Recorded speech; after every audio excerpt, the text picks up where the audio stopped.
तो अभी हमने क्या करना है, क्रॉस मल्टीप्लिकेशन मेथड वाला जो एक्सरसाइज है 3.5 है 6 5। सो इसके क्वेश्चंस करने हैं स्टेटमेंट वाले। जरा दिखाओ क्या है।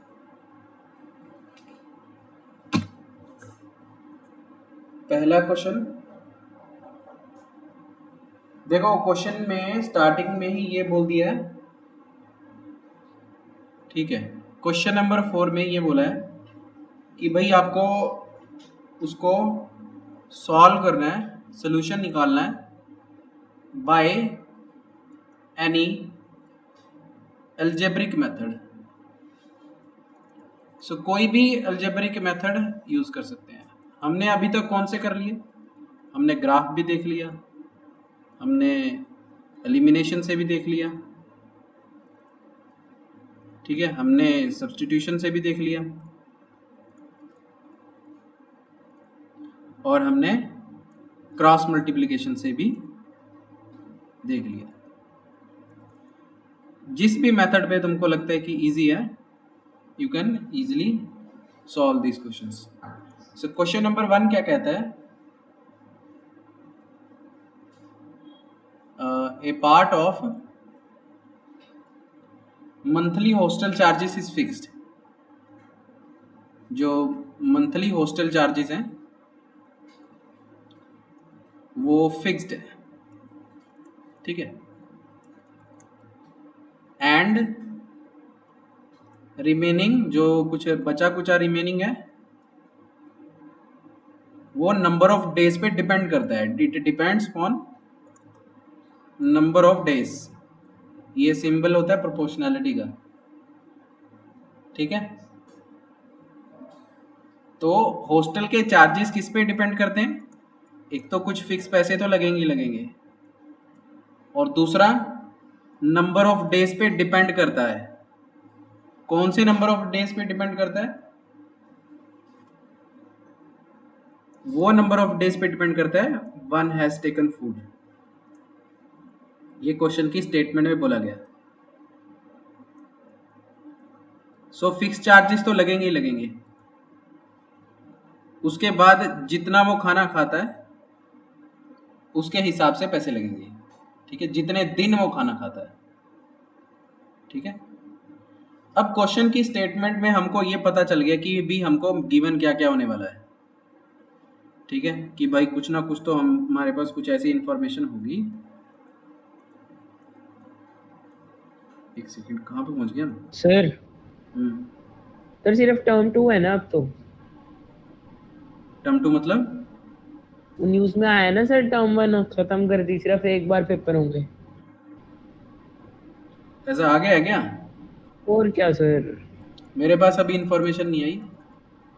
सर अगर आ गई आएगी है तो कैसे? It is fine. फाइन क्या है सर, गलत बात है सर, 80 नंबर का पेपर होगा अब। बाद में डिस्कस करेंगे इसको। Hostel charges fixed. Sir share तो कर लो स्क्रीन। अच्छा, शेयर नहीं है।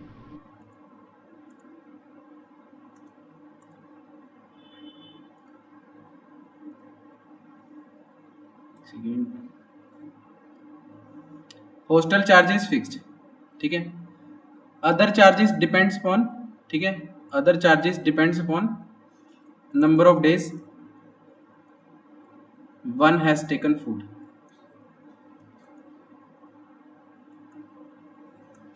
सो क्वेश्चन की स्टेटमेंट अब क्या कहती है, उसमें ये बोला when a student takes food, student A है, टेक्स फूड, वो खाना लेता है फॉर 20 डेज, 20 दिन के लिए उसने खाना लिया, तो उसको 1000 रुपीज पे करने पड़ गए, ठीक है। स्टूडेंट बी क्या करता है, अगर वो खाना लेता है फॉर 26 डेज, तो उसको पैसे कितने देने पड़ गए, 1180। अब क्वेश्चन की इतनी बात से तो ये लगता है कि भाई ऐसे लग रहा है कि जैसे सिर्फ खाने खाने के पैसे दे रहा है, ठीक है। नहीं, ये जो 1000 रुपीज है, ये जो 1000 रुपीज है इसमें फिक्स्ड चार्जेस भी इंक्लूड है and the cost of food per day दोनों ही इंक्लूडेड है। ठीक है, ये लिखा हुआ है एज ए हॉस्टल चार्ज, ये स्टेटमेंट में ही लिखा हुआ है, it is 1000 rupees as a hostel charge, ये भी एज ए हॉस्टल चार्ज है। क्वेश्चन करने का एक तरीका क्या होता है कि अब जो फाइंड आउट करने के लिए बोला जाए उसको लेट कर लो। क्वेश्चन में बोला गया फाइंड फिक्स चार्ज, ठीक है, तो उसी को ही हम लेट कर लेंगे। And cost of food per day, cost of food per day. So क्या करेंगे अब हम, let fixed charge is equal to rupees x and cost of food per day is equal to rupees y, ठीक है। According to question fixed charge x, पहली statement ये कहती है कि भाई 20 डेज के लिए उसने खाना खाया, तो अगर एक दिन का खाना खाने का खर्चा y है, प्राइसिस y है, सो 20 दिन के कितने हो जाएंगे, 20 इंटू वाई, ठीक है। सो उसमें हम क्या ऐड कर देंगे, फिक्स्ड चार्ज ऐड कर देंगे। So how much money, 1000 rupees, ठीक है। This is statement 1। Second statement कहती है कि फिक्स्ड चार्ज तो x लगेंगे ही लगेंगे, लेकिन अभी वो 26 डेज के लिए खाना खा रहा है, सो ये हो गया 26y एंड टोटल मनी जो पे हो रहा है वो 1180 रुपीज पे हो रहा है। नाउ क्वेश्चन की स्टेटमेंट में इस क्वेश्चन को हम किसी भी मेथड से कर सकते हैं, बिकॉज क्वेश्चन की स्टेटमेंट में हमको नहीं बोला गया कि भाई इसको प्रॉपरली क्रॉस मल्टीप्लिकेशन से करो या किसी और से करो, ठीक है। सो लेट अस सॉल्व, ये सिंपल इक्वेशन दिख रही है, let us solve this equation by elimination method. करो, जल्दी करो, ठीक है। मैं भी देखता हूँ कितनी जल्दी करते हैं, इतने मैं कर रहा हूँ। सो आई विल टेल कि भाई यहाँ पर तुम एलिमिनेशन यूज करो,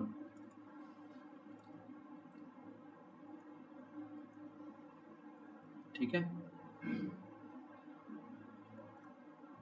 क्या करेंगे, सिंपली दिख रहा है इस इक्वेशन में, क्या दिख रहा है कि भाई x के आगे भी प्लस है, इधर भी x के आगे प्लस है, दोनों का साइन सेम है, ठीक है। सो सब्ट्रैक्ट कर दो बड़े में, जैसे ये इसमें नंबर बड़ा दिखता है 1180, ठीक है। सो इसमें से सब्ट्रैक्ट कर दो। सो सब्ट्रैक्टिंग 1, इक्वेशन 1, ठीक है, इक्वेशन 1 फ्रॉम इक्वेशन 2। सो जिसमें से सब्ट्रैक्ट करते हैं उसको ऊपर रखते हैं, जिसको सब्ट्रैक्ट करते हैं उसको नीचे रखते हैं। और मैंने ये बता दिया था कि भाई जब सब्ट्रैक्ट करते हैं सो तो हमारा साइन चेंज होता है, प्लस का माइनस हो जाएगा, माइनस का प्लस हो जाता है। अब ये दोनों का अपोजिट साइन हो गया तो ये कैंसिल आउट हो गए, 26 माइनस 20 करेंगे तो 6 आ गया, सो इधर 180 आ गया। सो y की वैल्यू कितनी आ गई, 30। Now putting this value of y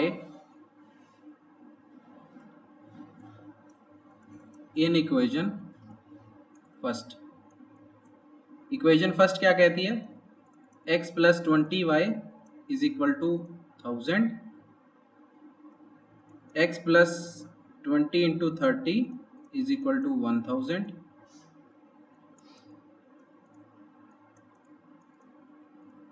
so x की वैल्यू कितनी आ गई, 400।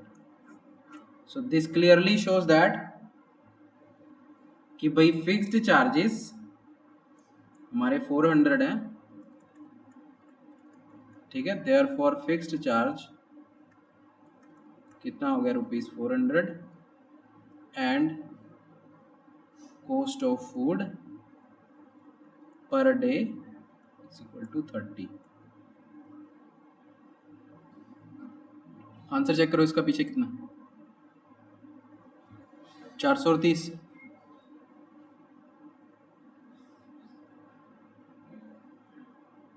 कोई प्रॉब्लम इसमें नहीं। क्वेश्चन नंबर 2, क्वेश्चन नंबर 2 में ये लिखा है फाइंड फ्रैक्शन, लास्ट में देखते हैं, ठीक है। So when they find fraction, तो हमको फ्रैक्शन को एक्सपोज करना था। फ्रैक्शन के दो हिस्से होते हैं, दो पार्ट होते हैं, एक होता है न्यूमरेटर होता है, एक डिनोमिनेटर होता है। Let numerator is equal to x, denominator is equal to y, therefore fraction is equal to x upon y, ठीक है। Now according to question, question में ये कहा गया है, क्वेश्चन में ये कहा गया, मैं साइड में लिख देता हूं यहां पर,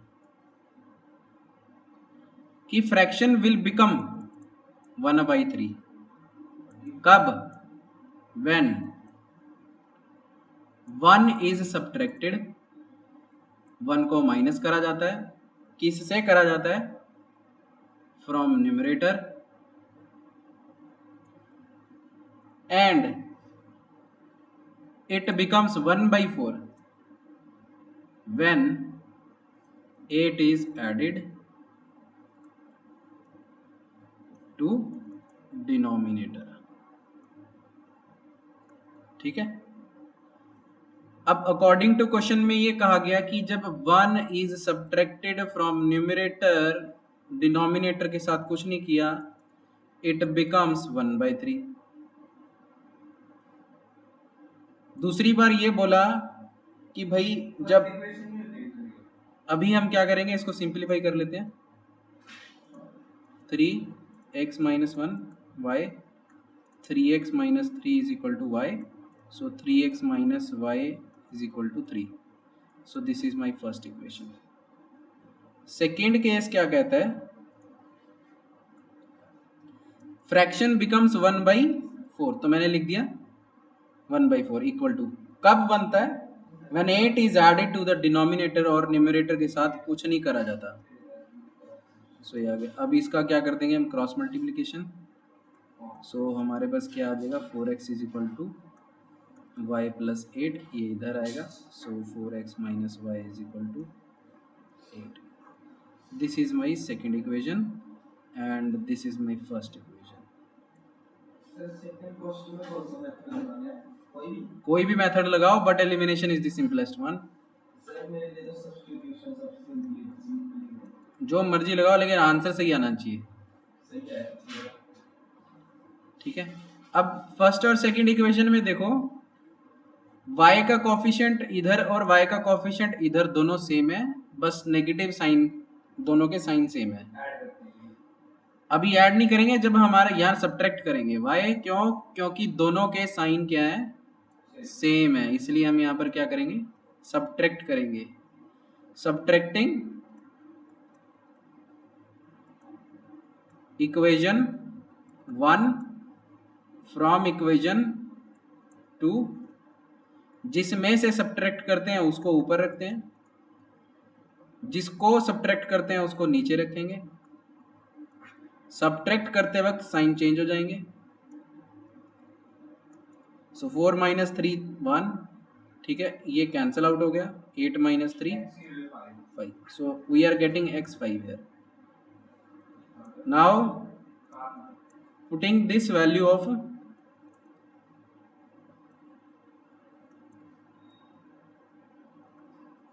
x in किसी भी इक्वेशन में डाल दो, इक्वेशन 1 में डाल देते हैं, चलो।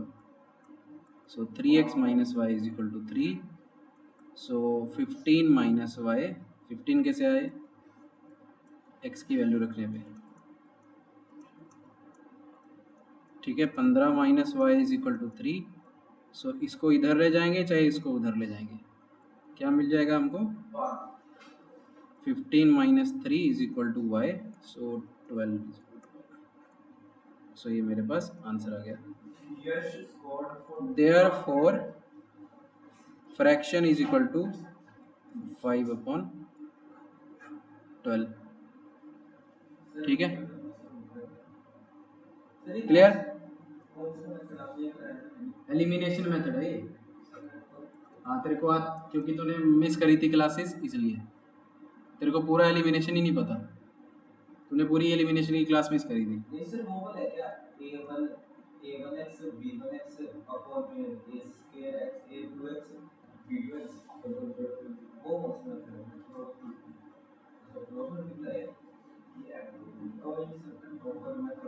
ठीक है, कोई दिक्कत इसमें?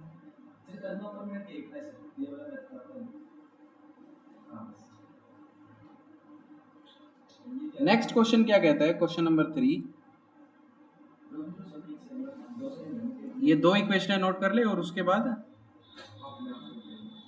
सब्स्टिट्यूशन लगाइए। तीसरा क्वेश्चन क्या कहता है? Yash scored 40 marks in a test,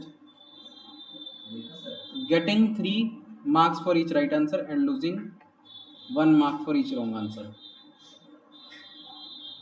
total 40 marks scoring है।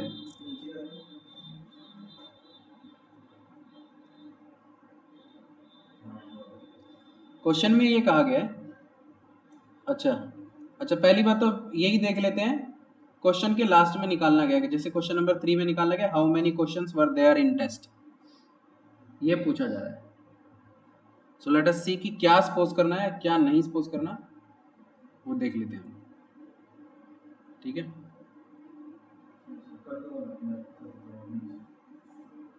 क्वेश्चन नंबर 3,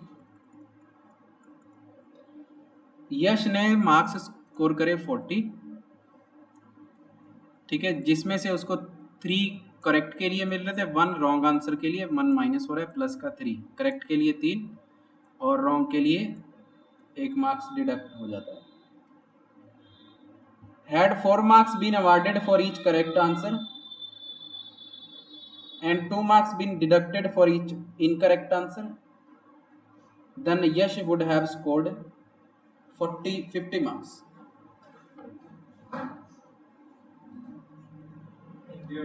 अब नाउ है, अच्छा हिंदी में बता देता हूँ। Had 4 marks been awarded for each correct answer and 2 marks been deducted for each incorrect answer, then Yash would have scored 50 marks. इसका मतलब ये है, अगर यश ने 4 मार्क्स ऑब्टेन करे करेक्ट आंसर्स देने पे और 2 मार्क्स उसके डिडक्ट हो गए इनकरेक्ट आंसर देने पे, तो अगर ऐसा होता तो यश ने 50 नंबर स्कोर कर लिए होते। ठीक है, अंग्रेजी भी समझ में आनी चाहिए। क्वेश्चन की स्टेटमेंट में है ये, मतलब ऐसा कुछ उसने वो करा नहीं है, लेकिन उन्होंने हाइपोथेटिकल केस दे दिया। ठीक है, ये सेंस होती है इंग्लिश की इसकी। At 4 marks been awarded for each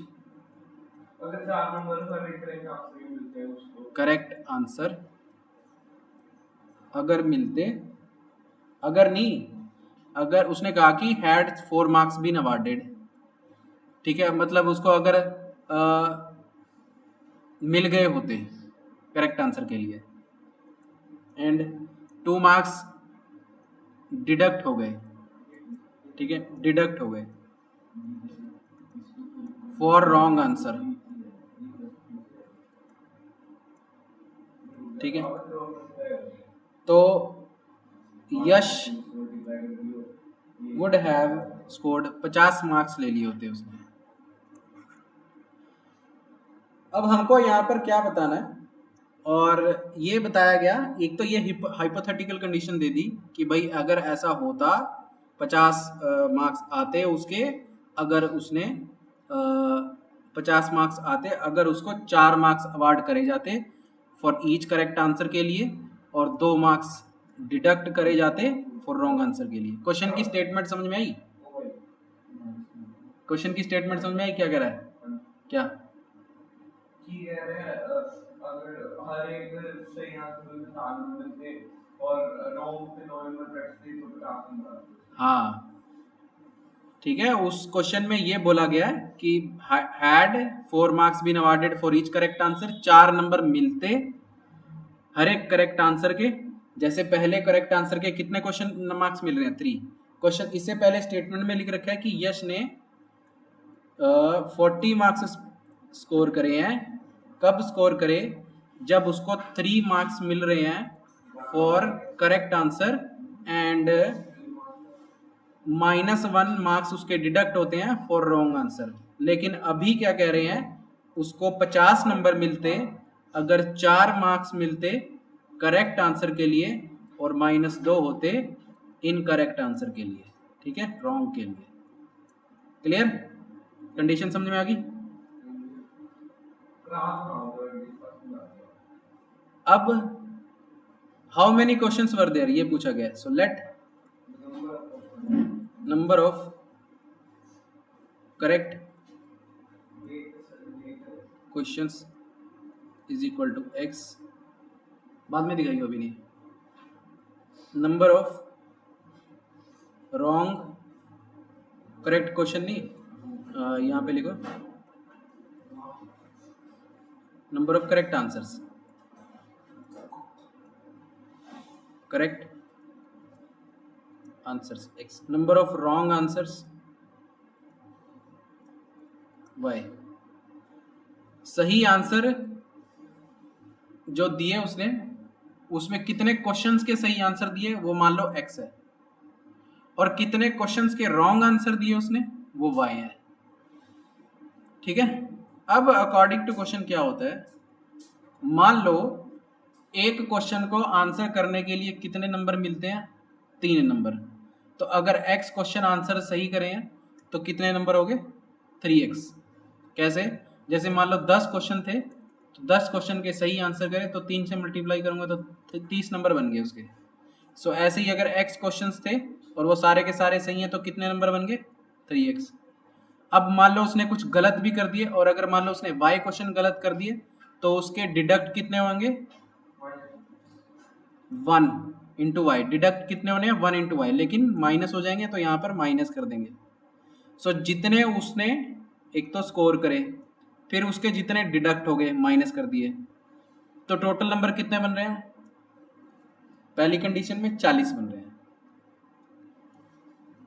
so पहली कंडीशन में 40 बन रहे हैं। सो ये क्या हो गया हमारा first.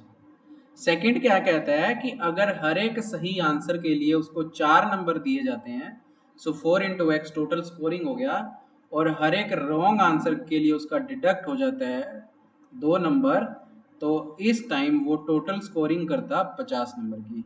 So this is your second equation. अब यहाँ पर साफ साफ दिख रहा है कि y के सामने कोफिशिएंट सिर्फ एक है। अब इसको समझ लें एलिमिनेशन को। यहाँ y के सामने एक है कोफिशिएंट, इधर y के सामने 2 है कोफिशिएंट, दोनों का साइन सेम है। ठीक है, साइन के बारे में बात बाद में करेंगे, अभी यहाँ पर हमारे कोफिशिएंट अलग अलग है। मेरे को क्या करना पड़ेगा कि पहले y का जो नंबर वाला कोफिशिएंट है उसको सेम बनाने के लिए पूरी इक्वेशन को 2 से मल्टीप्लाई करना पड़ेगा। ठीक है, सो ऐसे लिखेंगे मल्टीप्लाइंग इक्वेशन 1 विद 2 बाय 2। ठीक है, सो क्या आ जाएगा? 6x minus 2y is equal to 80। ये मेरा पहला आ गया। उसके बाद लेट अस से this equation becomes third. Now ये रही सेकंड इक्वेशन। नाउ बड़े वाली इक्वेशन ये नजर आ रही है। नाउ सब्ट्रैक्टिंग, अब सब्ट्रैक्ट करेंगे ऐड करेंगे ये देखना है। यहां जब दोनों का साइन सेम हो जाए तो हमको सब्ट्रैक्ट करना है। सब्ट्रैक्टिंग इक्वेशन 2 फ्रॉम इक्वेशन 3, जिसमें से करते हैं उसको ऊपर रखेंगे। कौन सी है ऊपर? 6x minus 2y is equal to 80। जिसको करते हैं उसको नीचे रख देंगे। ठीक है। अब देखो यहाँ पर क्या है, दोनों के साइन सेम थे, इसलिए मैंने क्या करा है, सब्ट्रैक्ट करा है। तो सब्ट्रैक्ट करते वक्त क्या होंगे, यहाँ पर साइन भी चेंज हो जाएंगे, दोबारा से यहाँ पर प्लस का माइनस हो जाएगा। अब ये दोनों के साइन क्या हो गए, उल्टे हो गए, तो ये कटिंग होगी इनकी। 6x माइनस 4x कितना हो गया, 2x। 80 में से 50 गए, कितने हो गए, 30 हो गए। x की वैल्यू कितनी आएगी, 15। Now putting this value of x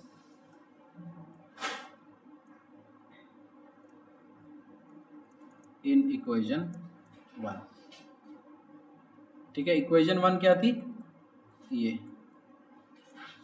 सो इसमें डाल दो जरा, 3 into 15 minus y is equal to 40। So इसका मतलब क्या हो गया, 45 minus y is equal to 40। So इसको इधर ले जाओ और इसको इधर ले आओ। सो आंसर क्या हो जाएगा, 45 minus 40 is equal to y, 5 is equal to y. ठीक है, क्लियर है, कोई दिक्कत इसमें?